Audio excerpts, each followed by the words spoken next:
Let us continue with economic growth data, beginner series 305.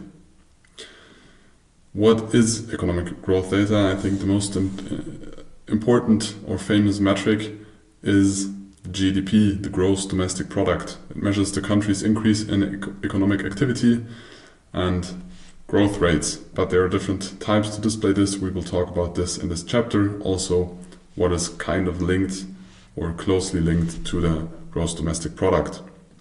What are the key indicators to calculate this or to get a clue about this? Is the GDP growth rate. So it is the measuring of an economic expansion or contraction. So an economy can grow or it can shrink, and the GDP growth rate tells you how much it is growing or shrinking or just staying at the same.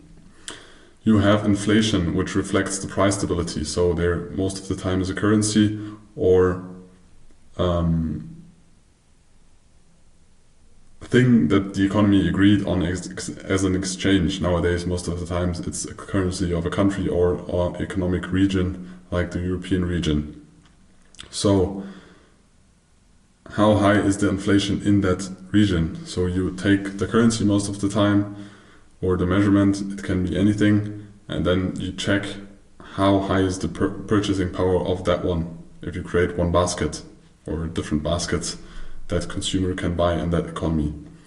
Central banks try to influence that inflation data. Most economies or economists agree on that 2% inflation is very good for the economy or the people and the companies living in that economy. If that's really good or not, the Bitcoiners are against this, but most of them are models, and most of those models are the base or the fundamentals of why people decide that way. And in most economies it works that way, that they have an inflation goal, and this inflation goal is most of the times near 2%, sometimes 3%, sometimes 4%, but the central bank tries to influence that through their decisions about the interest rates or general liquidity injecting, quantitative easing or quantitative tightening.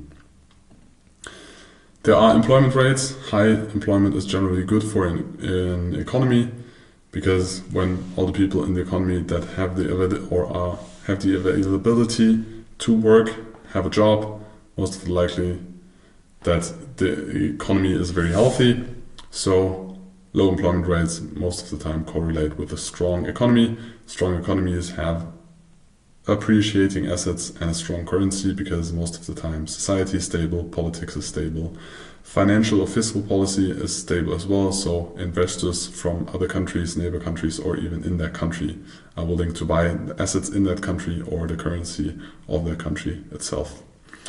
There is business sentiment, which measures the optimism or pessimism of businesses. So this is also in influencing investments. So how people plan, or people or companies plan ahead.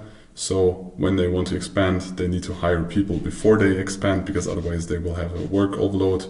Or if they want to create a new product and do some innovation, they also need to hire and spend and have a more riskier behavior of planning than not. So there's the business sentiment, which also has a big influence of the gross domestic product. And we have the consumer spending, which is the consumer in the economy itself. So most of the time the consumer is working, so it's part of the employment rate, but he earns money and he needs money or spends money to live. So it's also important to analyze or get information about how is the consumer thinking about its own economy, about the own politics, about his own financial situation, and is he willing to spend the money, or is he feeling unsafe and trying to save this money? Because if the economy wants to grow and everybody's just saving and not consuming, it's unlikely that the economy is going to grow. And we have the industrial production. This indicates the output, how much things are produced. Most of the times it's connected with the industrial sector. The less developed the country is, the more part of the economy most of the time is in the industrial sector. The more developed the country gets, the more or the bigger the service sector most of the times is getting. This is an example. It is an indicator, a combined indicator of the conference board. There are several of those outside, but you can see always it is about graphs. most of the time the gray background is when a recession happened. So in the early or in 2001, then of course financial crisis 2008, and we had a small recession in the beginning of COVID. But I think there also was an adaptation in the definition of what a recession really is. We'll dive into that, I think, on the next slide. But there are different indicators. You need to see what's working for you, all because it depends on where you live, what assets you trade, what time you trade, what time frame you trade, and most important, what assets do you decide to trade in the long term. But all of those things have an impact on your asset, and you should know about them. You don't need to study them, you don't need to understand them 100%, but you need to know that they are there, and you need to think about if it has a big influence on your trading decisions or the assets you trade. Let us continue with the next. What's the relevance for you as a trader? Economic growth data influences market sentiment. Always. It influences how companies behave, how consumers behave, how are the politics, and how much liquidity there is in the market. So growth data often leads to bullish markets, so bullish stocks or indices or stocks or assets in general, also real estate in that country, while weak data indicates downturns, which is more risk aversion for investors and should be also more risk aversion for you as a trader. GDP and other growth data impacts central banks. They don't gamble every morning, say, oh, now we raise interest rates and now we reduce them or lower them. They also look at the data, and based on that data, they make their decisions. So important to know, because market liquidity is a very important thing. If you go into swing trading or long-term trading, in general, the liquidity is also for day trading relevant, because when you look at markets like the FDAX, you see different phases of liquidity. How liquid are those markets? And you want liquid markets because that means less cost for you, the market's more efficient. You can trade more size without being recognized as a market player. So you need to know it, you need to understand it. That's why we implement it here in the Basics Beginner Series. There is an example of expectations of the IMF, International Monetary Fund, about growth of different economic regions in the world. You see past growth and future growth, so kind of positive or very positive. And you should analyze this and maybe search for, when you trade currencies, for a strong economy versus a weak economy, and try to make analysis out of this. Or search for stock trading long term, maybe just on the long side, if there are strong fundamentals in an economy or in your economy where you want to trade the stocks. So you need to know about this. Let us dive a little bit deeper into the gross domestic product. Let's just shorten it to GDP. So it measures the overall economic output of a country, measured most of the time in their own currency. It represents the total value of goods and services, so physical goods but also non-physical goods, produced in a country in a single year. And there is the so-called GDP per capita, because there are different numbers or different amounts of people living in a country or economic region, and therefore you need to adapt it, because the interesting information is how much value is created by one individual in that economy and not how much is that economy creating in general. Of course, a country like China with more than 1 billion people in the country most likely will produce or create more value measured than Germany, where only 80 to 90 million people are living, because they just have more people. It has to be that way, but most of the time it is that way. So there is an example of, I think it was the US, but it doesn't matter.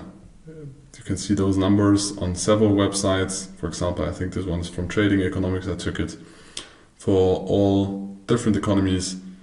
In the long run, it's most of the time an exponential curve, because you have inflation and then you have interest on interest. And that's way the gross domestic product most of the time, or GDP in general, looks like. This now is the GDP in total, not per capita. This would be a crazy number for GDP per capita, but you can divide it through the people living in the US or working people in the US, and then you have your numbers. Furthermore, there is the GDP growth rate, because a chart like this one is very difficult to implement in your trading, because there's not a lot of data you can get out of this chart.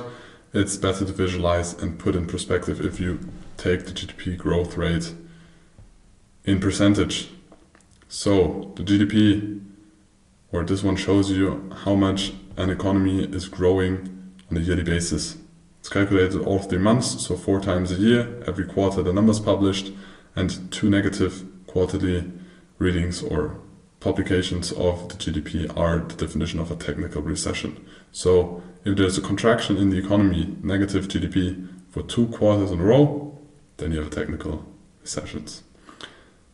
This is how the data looks like, and the central banks want to impact this GDP growth or the economic cycles because they don't want spikes like this to the upside and to the downside, because this is less sustaining. They want a more constant growth. You will always have volatility, but the central banks try to reduce that volatility, that you don't have boom and bust cycles like in meme coins.